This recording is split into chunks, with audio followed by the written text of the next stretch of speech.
Horizon. Comment il s'appelle le patron du groupe Horizon? Le patron du groupe Horizon. Marc Angeli. Voilà. Et Marc Angeli au nom de son groupe. Donc les 3 groupes ensemble. Ouais, parmi ceux qui ont perdu, il y en a d'autres aussi. Il y a les LR aussi qui ont perdu.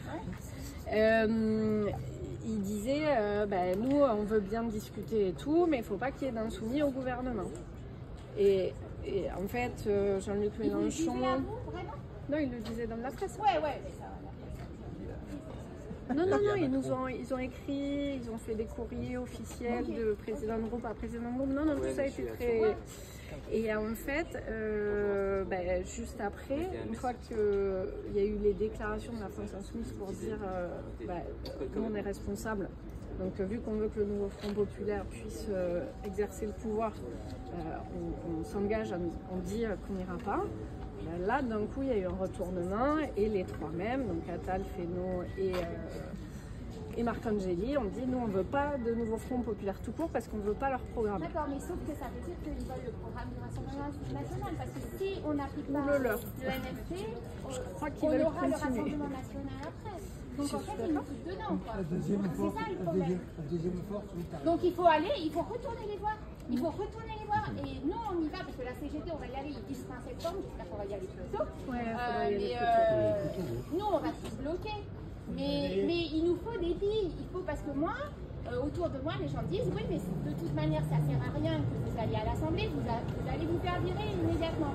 Donc montrez que non. Et allez leur dire sinon vous appuyez le Rassemblement National. Je te donne même des exemples concrets. On a gagné des textes à la précédente mandature en étant beaucoup moins. Et eux beaucoup plus nombreux. Preuve qu'en fait, on peut convaincre sur le fond et arriver à avancer. Et là, avec encore plus de voix pour nous et encore moins pour eux, normalement, ça avance encore mieux. Il y a juste un truc, c'est que là, ils refusent d'admettre leur défaite. Pourtant, Attal avait admis sa défaite. C'est lui qui, contre Macron, avait dit on fait le Front républicain. Et là, c'est bon, tout a été repris en main. Ah, c'est Attal qui a demandé le Front républicain, c'est pas... c'est lui qui dit à un moment donné, on le fait. Ces journées, lui, c'est tête du parti et tête du groupe. Est-ce qu'il n'y a pas un problème de fond? Chaque député a le droit... ça, et puis ils l'ont dit dans la presse, il n'y a rien de secret dans ce que je raconte. Chaque député a le droit de voter ce qu'il veut. Chaque député. Oui.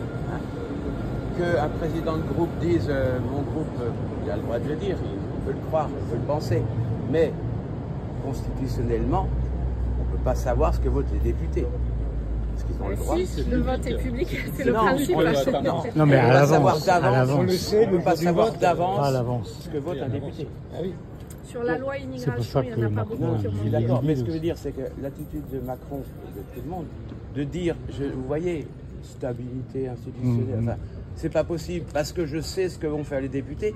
Enfin, c'est quand même un retournement de... Surtout dire stabilité alors que les Français ont voté pour un changement, que ce soit ceux qui ont voté majoritairement pour nous ou même ceux qui avaient voté pour le Rassemblement National, tous ces gens qui sont ultra majoritaires disent on veut un changement. Alors je mets pas de lien entre eux et nous, hein, c'est vraiment les deux opposés, mais tout ça dit on veut un changement. Et en fait, il dit stabilité. C'est-à-dire, il dit on change rien. On a voté, ça ne sert à rien. On continue comme j'ai décidé. C'est extrêmement grave. Donc je suis d'accord.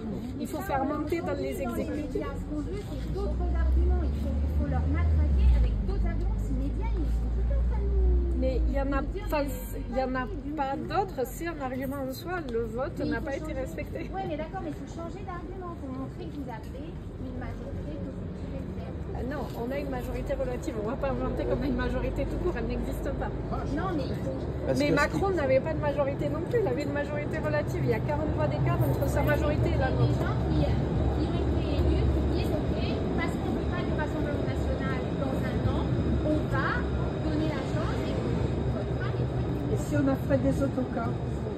J'ai peur que la peur du Rassemblement National ne soit plus l'argument de rassemblement aussi important. En revanche, je crois que l'offre propositionnelle, ce qu'on veut changer, comment est-ce qu'on veut améliorer le quotidien, augmenter les revenus, etc., peut peut-être encore un peu rassembler. Mais là, je ne sais pas qui parlait de sidération tout à l'heure, je crois que c'est toi. Et c'est vrai que ça m'inquiète beaucoup parce qu'une fois qu'on touche, alors je sais que c'est un peu éthéré et tout, mais à ce qui fait le fondement de notre démocratie, le respect de ces institutions, que le président, qui est le garant de l'institution, dit quasi formellement que le vote compte pas, comment est-ce qu'on arrive à avancer? Comment est-ce qu'on convainc les gens qu'il faut encore voter contre l'extrême droite?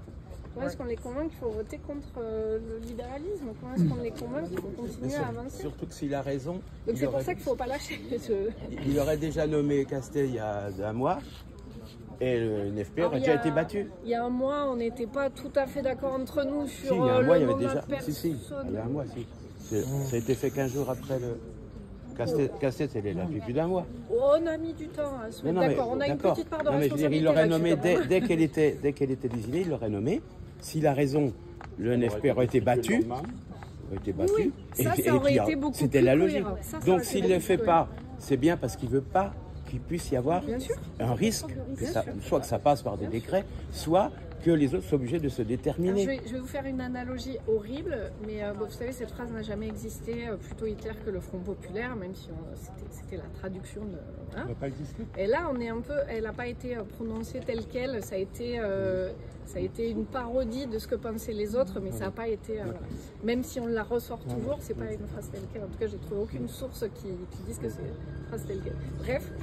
Là, on est un peu là-dedans, c'est-à-dire que Bardella, pendant 3 ans, Premier ministre, aucun souci. Mais nous, même 1 an, même une semaine, c'est trop. Alors ça veut peut-être dire qu'on est plus fort, mais c'est quand même très inquiétant dans la façon dont ils arbitrent. Et là, c'est un truc tout sauf la gauche. Tout confondu, tout sauf la gauche. Est-ce qu'il y a quelqu'un qui voudrait parler de faire des déclarations sur l'antisémitisme? Parce que c'est vraiment le truc pour diviser la gauche. Cette histoire d'antisémitisme. Je voulais juste savoir si on pouvait du coup un peu plus par là, parce qu'il y a des gens qui n'ont pas parlé. Je suis curieux d'entendre des avis, parce que je ne sais pas si vous êtes étudiant dans les syndicats étudiants et tout. Et donc, qu'est-ce que vous êtes capable de faire en termes de blocage dès la rentrée, etc. Mais en tout cas, voilà, je serais curieux d'entendre ce que les camarades ont à dire de ce côté-ci de l'hémicycle. Pour les étudiants,